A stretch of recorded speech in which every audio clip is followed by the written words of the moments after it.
past, I buy friends I need. Don't you tell me that you're in town, I already know. Couple days ago. Hey, now that our names are written in stone, let's be honest, sounds like home. Still I'm here alone and I'm calling your phone. I wish I could wipe my own memory out. I wish I could dream about somebody else. I wish I could talk when the silence so loud. I wish, oh I wish I could wipe my own memory out. I wish I could do something that will make sense.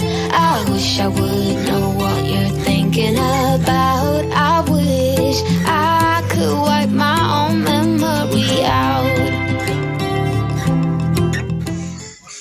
Isang magandang araw na naman po mga kapigi. Welcome back again here po sa ating partners na batch May 2022. Kumusta na po tayo? Especially po sa ating mga international viewers. Hi po sa ating mga subscribers. Hi po sa inyong lahat. Napathankful ko po na lagi kayo nakasabay ng aking mga topics dito sa aking Piggery.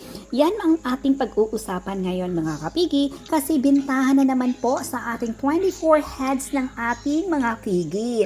Ang sobrang saya po natin mga kapigi, no? Kasi naka-average po tayo ng 90 kilos each po ng ating mga alaga. Yan mga kapigi, no? So kumilo po sila ng 2,160 kilos po sila mga kapigi. So ngayon naman, medyo bumaba yung price natin kasi 190 per kilo. Pero so far, okay pa rin yung price na yan mga kapigi. Nakasale pa rin tayo ng 410,000 pesos.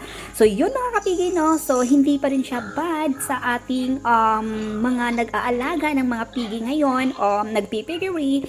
So ang total expenses po natin for 105 days mga kapigi is 148,200,000 pesos. So medyo malaki din yung expenses po natin mga kapigi, no? Pero bawi naman talaga sa ating price ngayon ng ating mga alaga. So not so bad talaga sa mga piggery business this time.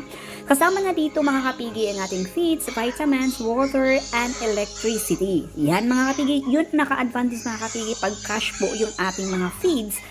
Yan mga kapigi, hindi talaga tayo malulugi, especially pag monthly yung cycle ng pagbinta po natin ng ating mga alaga.